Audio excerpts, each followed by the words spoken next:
Karthigai special ரெசிபீஸில் இன்றைக்கி பார்க்க போகிறது அவல் பொரி. படியால் அரைப்படி நிறைப்படியாக எடுத்திருக்கேன். இது கிட்டத்தட்ட 150 கிராம். ஏற்கனவே வறுத்த அவலாக இருந்தாலும் வீட்டில் ஒரு முறை லைட்டாக வறுத்து எடுத்துக்கணும். அப்போ தான் அவல் நல்லா கிறிஸ்பியாக கிடைக்கும். வறுக்கிறதுக்கு முன்னாடி முரத்தில் புடச்சி எடுத்துக்கிட்டேன். புடச்சதுக்கு பிறகு ஒரு முறை ரவை சல்லடையில் சேர்த்து சலித்து எடுத்திருக்கேன். அவலை வறுத்த பிறகு ஒரு பிளேட்டுக்கு மாற்றிக்கலாம். அடுத்ததாக 50 கிராம் பொட்டுக்கடலையை லேசாக வாணலில் வறுத்து எடுத்து அதையும் பிளேட்டுக்கு மாற்றிக்கோங்க.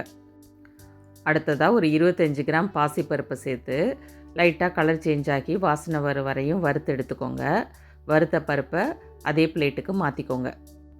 அடுத்ததாக ஒரு 25 கிராம் வேர்க்கடலையை வறுத்துக்கலாம். இது ஏற்கனவே வறுத்த வேர்க்கடலைங்கிறதுனால லைட்டாக ஒரு முறை வறுத்து அதே பிளேட்லேயே மாற்றிக்கிறேன்.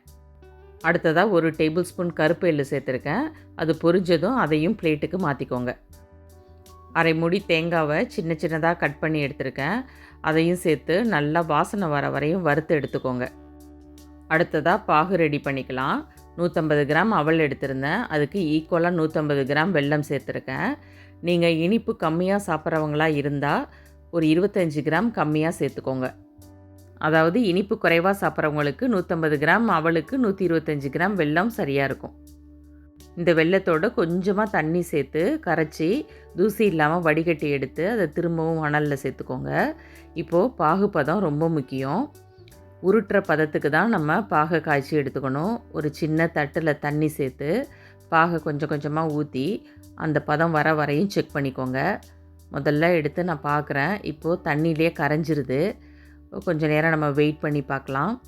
2 நிமிஷம் கழித்து திரும்பவும் செக் பண்ணி பார்க்கும்போது இப்போ கரெக்டான பதத்துக்கு வந்துருச்சு. பாருங்கள், பார்க்கும்போதே தெரியுது. அந்த பாகு லைட்டாக உருட்டுற பதத்துக்கு வந்தால் போதும், ரொம்ப முருவ விட்டுடாதீங்க. இப்போது 1 டீஸ்பூன் ஏலக்காய் தூள் சேர்த்துக்கோங்க. இதில் உப்பு எதுவும் சேர்க்கலை. நாங்கள் அவல் பொரியில் உப்பு சேர்க்க மாட்டோம். எங்கள் அம்மா மாமியார் சொல்லி கொடுத்த மெத்தடை தான் நான் இதுவரையும் ஃபாலோ பண்ணிகிட்ருக்கேன். நீங்கள் விருப்பப்பட்டால் ஒரு பிஞ்ச் மட்டும் உப்பு சேர்த்துக்கோங்க. பாகு பதத்துக்கு வந்தோடனே ஸ்டவ் ஆஃப் பண்ணிக்கோங்க.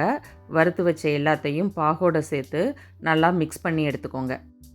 பாகோட கோட்டாயி அவல் சூப்பர் கிறிஸ்பியாக வந்துடும்.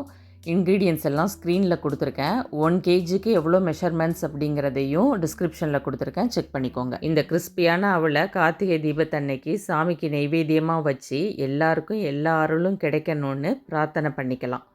தேங்க்யூ.